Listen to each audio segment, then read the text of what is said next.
Merhaba, kanalıma hoş geldiniz. Bugün sizlere proses bazlı üretimleri eş zamanlı takip edebileceğiniz, yapımı kolay ancak karmaşık gibi görünen bu iki boyutlu yığılmış sütun grafiğini nasıl yapabileceğinizi öğretmeye çalışacağım. Grafiğimizin datası proses ve alt kırılımlar olacak şekilde iki aşamadan oluşuyor. Ve burada 25 aylık üretim verileri görülmekte. Şimdi nasıl çalıştığına bir bakalım. Bunun için formüllere gidiyorum ve şimdi hesapla diyorum. Şayet grafiği sadece proses ve alt kırılımları olacak şekilde görmek isterseniz şuraya geliyorum, veri seç diyorum. Örneğin ben sadece montajı görmek istiyorum.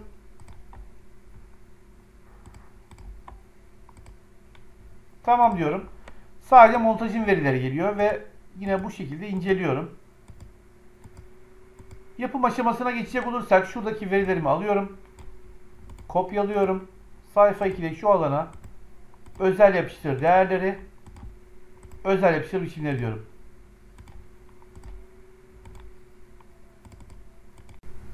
Ekleye geliyorum. Buradan şunu seçiyorum. Şu grafiğimi, yığılmış sütunu 2B. Grafiğimi biraz büyüteceğim. Başlığı kaldırayım şuradan.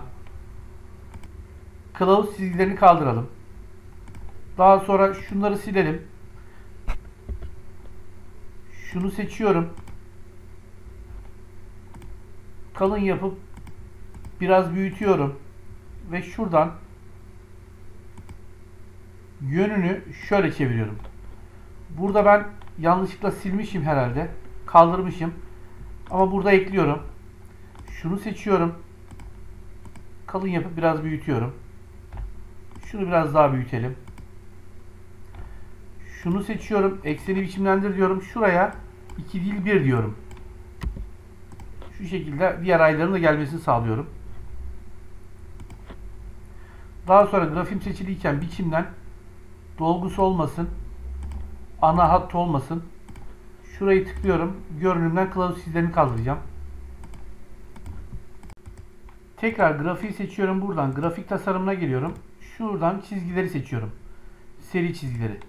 Çizgileri seçiyorum. Sağ klik, seri çizgilerini biçimlendir. Bunları siyah yapacağım. Kalınlığına dokunmayacağım. Daha sonra şuraya shift eşittir rastgele arada 1'den 100'e kadar diyorum. Parantezi kapatıyorum. Enter. Bunu sağ tarafa doğru çektiriyorum ve aşağı doğru çektiriyorum. Ctrl D. Şunları kaldıracağım tabii ki. Şöyle yapacağım. Şu ayrımı şurada yapacağım. Burası ve şurası.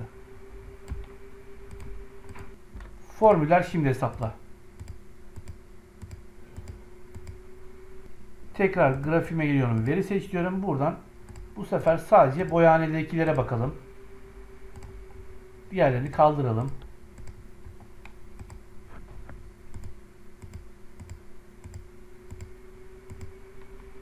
Hatta grafiğimizi biraz daha şöyle büyütelim.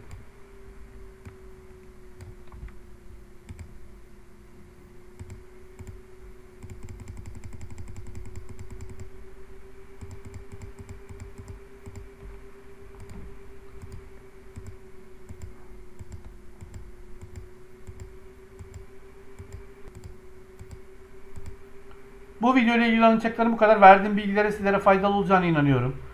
Kanalıma abone olup bildirimleri açmanız halinde bundan sonrasında yayınlayacağım faydalı paylaşımlardan haberdar olabilirsiniz. Beni takip edip çalışmalarımı izlediğiniz için teşekkürler.